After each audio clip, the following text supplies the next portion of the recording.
नमस्कार दोस्तों, मेरे इस मंच पर मैं अभिसार शर्मा आपका स्वागत करता हूं इस अपील के साथ कि आप मेरे इस चैनल को सब्सक्राइब करेंगे और हां, उस बेल आइकन को भी दबाएंगे ताकि जैसे ही कोई शो करूं सीधे आपके मोबाइल फोन्स तक पहुंच जाए। और आज का अहम सवाल, क्या भारत कोरोना की तीसरी लहर के लिए तैयार है? कोरोना का एक नया वेरिएंट ओमिक्रॉन, इसकी बात लगातार की जा रही है दोस्तों, और इसके बारे में कहा जा रहा है कि ये कोरोना के जो पिछले वायरस थे उससे कहीं ज्यादा खतरनाक है, कहीं ज्यादा खतरनाक है। क्या हम उसके लिए तैयार हैं? और देश में इसको लेकर क्या गतिविधियां चल रही हैं और किस तरह से सरकारी लापरवाही की वजह से आने वाले दिनों में यह मामला बहुत गंभीर हो सकता है। इसलिए आज बतौर पत्रकार, बतौर नागरिक, ये मेरा फर्ज बनता है कि मैं आपके सामने कुछ तथ्य रखूं जिसको लेकर हम सब पहले से खुद की सुरक्षा कर सकें, खुद की रक्षा कर सकें और सतर्क हो सकें। मगर सबसे पहले दोस्तों, मैं आपको बतलाना चाहूंगा कि कोरोना का जो यह नया वायरस है जिसका नाम है ओमिक्रॉन, इसके बारे में पता चला था दक्षिण अफ्रीका में 19 नवंबर को 8 कोरोना सैंपल्स की जांच की जा रही थी दोस्तों। और उस दौरान जो खबर सामने आई ना, जो वैज्ञानिक इसकी पड़ताल कर रही थी, उनके होश उड़ गए। उस वैज्ञानिक का नाम था रेकेल वियना और यह हेड ऑफ साइंस थी दक्षिण अफ्रीका की सबसे बड़ी प्राइवेट टेस्टिंग लैब में। और जब वो ओमिक्रॉन की जांच कर रही थी तो उन्होंने देखा कि उस ओमिक्रॉन के अंदर जो स्पाइक प्रोटीन होता है दोस्तों, यह स्पाइक प्रोटीन होता है दोस्तों, वायरस इसी स्पाइक प्रोटीन का इस्तेमाल करता है इंसान के अंदर प्रवेश करने से। यह पता चला उस स्पाइक प्रोटीन में जबरदस्त म्यूटेशंस हैं। सरल भाषा में कहा जाए दोस्तों, यानी कि पिछले जो कोरोना वायरसेस थे, इससे यह ओमिक्रॉन वायरस कहीं ज्यादा पेचीदा है, कहीं ज्यादा खतरनाक है। रेकेल वियना जब इसकी जांच कर रही थी तो उनके होश उड़ गए। उनको लगा कि क्या मैं सही मायने में सही चीज की जांच कर रही हूं। उन्होंने अपने जो साथी वैज्ञानिक हैं उनके साथ मशवरा किया और बाद में उन्होंने देखा कि हां, ये जो जांच है वो बिल्कुल सही है। और उन सब के होश फाख्ता हो गए कि जिस ओमिक्रॉन का सामना दुनिया करने वाली है या कर रही है, वो कितना खतरनाक हो सकता है। आज मेरे इस मंच पे मैं आपके सामने कुछ अहम जानकारियां पेश करने वाला हूं दोस्तों, और बतौर भारतीय हम सबको इन जानकारियों का मालूमात होना बहुत जरूरी है। यह जानकारी देने से पहले मैं आपके सामने दो तथ्य रखना चाहूंगा जो बतला रहा है कि आने वाले दिन अगर यह वायरस जो है बहुत ज्यादा विकराल हो जाता है, ओमिक्रॉन बहुत ज्यादा विकराल हो जाता है कोरोना की तीसरी लहर के तौर पर, तो भारत की बिल्कुल भी तैयारी नहीं है। सबसे पहली बात, जैसा कि आप जानते हैं कि उत्तर प्रदेश चुनाव यानी कि फरवरी मार्च में 5 राज्यों में चुनाव होने वाले हैं, जिसपे उत्तर प्रदेश है और उत्तराखंड है। और आप जानते हैं भारतीय जनता पार्टी किसी भी कीमत पर यह चुनाव जीतना चाहती है। आप जानते हैं उत्तर प्रदेश के अंदर सांप्रदायिक बातें अभी से होने लगी हैं। आज मैं आपसे एक सवाल पूछना चाहता हूं, क्या लोगों की जान माल का नुकसान ना हो, लोग स्वस्थ रहें? क्या आज बीजेपी, केंद्र सरकार देश को यह मशवरा या आश्वासन देने को तैयार हैं कि हम राजनीतिक रैलियां नहीं करेंगे? मैं बहुत बड़ी बात कह रहा हूं दोस्तों, क्योंकि यही बात पश्चिम बंगाल के चुनावों में भी हुई थी। आपको याद होगा, प्रधानमंत्री नरेंद्र मोदी तमाम रैलियों में पहुंच जाते थे और कहते थे कि देखिए, जहां जहां मेरी नजर जा रही है वहां वहां मुझे भीड़ दिख रही है। अब उस भीड़ से आपको कोई फायदा हुआ नहीं, क्योंकि ममता बनर्जी ने आपको बुरी तरह से रौंद दिया। दीदी ओ दीदी करने के बावजूद भी आप नहीं जीते।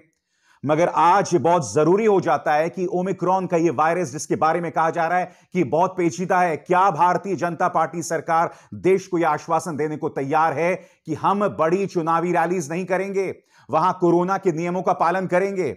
मैं जानता हूं आप लोगों में से कई लोग क्या कहेंगे कि भाई ये जिम्मेदारी सिर्फ बीजेपी की थोड़ी ना है, आप ये मशवरा जो है कांग्रेस और समाजवादी पार्टी को क्यों नहीं देते?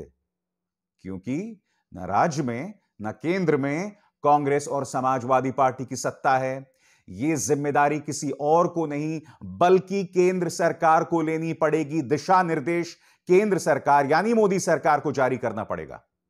और अब दूसरी बात देखिए दोस्तों, एनडीटीवी पर खबर, क्या आप जानते हैं पूरे देश भर में 3 दिसंबर तक 45,000 रेजिडेंशियल डॉक्टर्स हड़ताल पर हैं क्योंकि इनकी मांगों को माना नहीं गया। नीट को लेकर भर्तियां नहीं हुई, शोध को लेकर जबरदस्त प्रॉब्लम्स आ रही हैं। यह वो देश है जिसने कोरोना की दूसरी लहर में हमारे डॉक्टर्स को मरते देखा था। यह वो देश है जिसने कोरोना की लहर में हिंदुओं को रेत के अंदर अपने परिजनों को जो कोरोना से मर गए थे दफन करते देखा था। यह वो देश है जहां पर दिल्ली के अंदर ऑक्सीजन नहीं मुहैया करा रही थी केंद्र सरकार, और जब दिल्ली हाईकोर्ट ने दखल दिया उसके बाद केंद्र सरकार हरकत में आई थी और दिल्ली में बड़ी तादाद में लोगों की जानें बचाई जा सकी। और यहां पर रेजिडेंशियल डॉक्टर्स, जिनके बारे में प्रधानमंत्री कहते हैं ये हमारे फ्रंटलाइन वर्कर्स हैं, इनको सैनिक का दर्जा दिया जाना चाहिए। आज की तारीख में वो हड़ताल पर हैं क्योंकि उनकी मांगें नहीं मानी जा रही हैं। ये मत कहिए कि उन डॉक्टर्स को हड़ताल नहीं करना चाहिए, वो अपनी मांगों के साथ हैं, अपनी जायज मांगों के साथ हैं। क्या यह देश इस बात को अफोर्ड कर सकता है? क्या हम इस बात को बर्दाश्त कर सकते हैं कि अगर यह हड़ताल जारी रही तो उसका नुकसान क्या होने वाला है? क्या सरकार को इसे संबोधित नहीं करना चाहिए? मैं आपको बतलाना चाहूंगा, अलग अलग राज्य इस बात को लेकर अहम कदम उठा रहे हैं। सबसे पहले आपकी स्क्रीन पर एनडीटीवी की खबर, जोखिम भरे देशों से आने वाले यात्रियों को 7 दिन क्वारंटीन में रहना होगा, महाराष्ट्र सरकार का आदेश। महाराष्ट्र सरकार ने 2 तरह के आदेश दिए दोस्तों। तमाम जो जोखिम भरे देश हैं, जहां पर ओमिक्रॉन का जो है इंटेंसिटी देखी जा रही है, उनका खतरा देखा जा रहा है, वहां से जो लोग आएंगे, एक तो सबसे पहले नेगेटिव कोरोना रिपोर्ट होनी चाहिए आरटीपीसीआर के जरिए। इसके अलावा बावजूद उसके उन्हें 7 दिन तक अलहदगी में क्वारंटीन में रहना पड़ेगा। खबर क्या है दोस्तों, मैं पढ़ के सुनाना चाहता हूं आपकी स्क्रीन पर। महाराष्ट्र सरकार ने मंगलवार को कहा कि ओमिक्रॉन वेरिएंट के जोखिम वाले देशों से आने वाले सभी अंतर्राष्ट्रीय यात्रियों को अनिवार्य रूप से 7 दिनों तक क्वारंटीन में रहना पड़ेगा। मुंबई एयरपोर्ट के सूत्रों का कहना है कि यात्रियों को अनिवार्य रूप से आइसोलेशन में रखने के आदेश तत्काल लागू किए जाएंगे। एक सूत्र ने कहा कि यात्रियों को होटल में क्वारंटीन रहने के लिए खुद भुगतान करना पड़ेगा। जैसे कि आप जानते हैं दोस्तों कि जोखिम भरे देश जो हैं उन पर तो यह सख्ती लागू है, और अगर आप दूसरे राज्यों से मुंबई का रुख कर रहे हैं तो आपको नेगेटिव आरटीपीसीआर टेस्ट जो है वो ले जाना पड़ेगा, क्योंकि आप जानते हैं दोस्तों हर बार जो है कोरोना की लहर जो है सबसे ज्यादा विकराल जो है वो होती है यहां पर। इसके अलावा मैं आपको बतलाना चाहूंगा, केंद्र स्तर पर आज से नई गाइडलाइन शुरू हो रही है, और वो गाइडलाइंस क्या हैं आपके स्क्रीन पर। 1 दिसंबर से जो एविएशन मिनिस्ट्री है, उन्हें तमाम जो देशों से आ रहे अंतरराष्ट्रीय लोग हैं, क्योंकि आप जानते हैं दोस्तों कोरोना जो है वो विदेशों से आई बीमारी है, उन सब को अपने पिछले 14 दिनों की जो ट्रैवल हिस्ट्री है, यानी कि वो कहां कहां गए, उसका इतिहास देना पड़ेगा। इसकी वजह क्या है दोस्तों कि अगर आप ऐसे देश में गए हों जहां पर कोरोना जो है बहुत भीषण होगा, तब उन लोगों पर अंकुश लगाया जा सकता है। मगर मैं जानता हूं कि आपके मन में एक सवाल होगा कि जिन लोगों ने वैक्सीनेशन लगा लिया है, दोनों डोजेस ले लिए हैं, जैसे मैंने, मेरे परिवार के तमाम लोगों ने दोनों डोजेस ले लिए हैं कोरोना वैक्सीन के, उन पर क्या असर पड़ेगा? तो आपके स्क्रीन पर यह है आधार पूनावाला। आधार पूनावाला ने क्या कहा है एनडीटीवी को इंटरव्यू में, मैं आपको पढ़ के सुनाना चाहता हूं।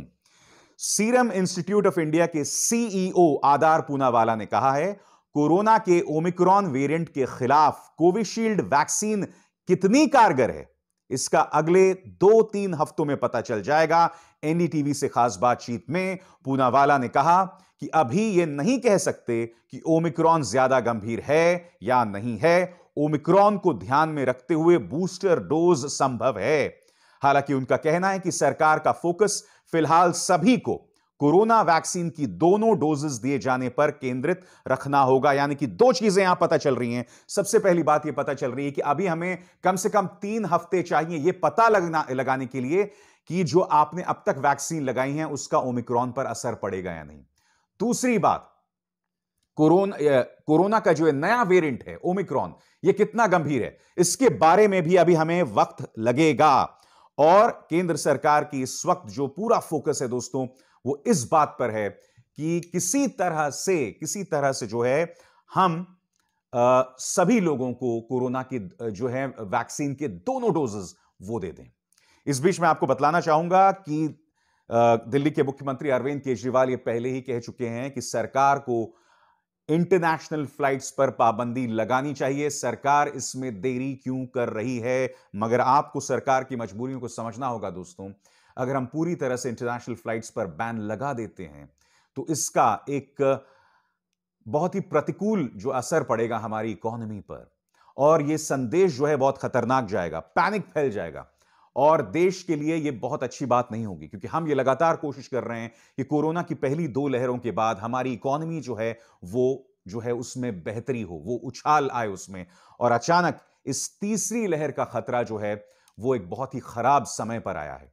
मैं यही उम्मीद करता हूं कि ओमिक्रॉन जो है, ये जो कोरोना का वेरिएंट है ओमिक्रॉन, ये इतना खतरनाक साबित नहीं होगा। हालांकि कार्यक्रम की शुरुआत में आपको बता चुका हूं कि दक्षिण अफ्रीका के एक साइंटिस्ट ने कहा है कि इसके अंदर जो स्पाइक प्रोटीन है जिसके जरिए कोरोना इंसानों के अंदर प्रवेश करता है, वो स्पाइक प्रोटीन बहुत ज्यादा खतरनाक है और पिछले कई कोरोना के वेरिएंट से ज्यादा पेचीदा दिखाई दे रहा है। आप और हम सिर्फ उम्मीद कर सकते हैं, और मेरी आप सबसे अपील, यह खतरा टला नहीं है दोस्तों। मास्क पहन के रखिए, दूरी बनाए रखिए और हाथों को सैनिटाइज कीजिए। और यह ना भूलें, हमारे बच्चे अब स्कूल्स जाना शुरू हो गए हैं, उनका भी खास ध्यान रखिए। उन्हें लगातार बताते रहिए, आप जब आप स्कूल जा रहे हैं तो ध्यान रखिएगा, मास्क मत उतारिएगा, क्योंकि होता क्या है कि आप स्कूल के अंदर हैं, आप तमाम बच्चों से बात कर रहे हैं और वहां मां बाप होते नहीं हैं। यहां पर जिम्मेदारी हो जाती है टीचर्स की, वो सख्ती से इस नियम का पालन करें, क्योंकि दोस्तों अगर यह महामारी बड़ी तादाद में हमारे बच्चों तक फैल गई तो आप और हम खुद को माफ नहीं कर पाएंगे। नमस्कार।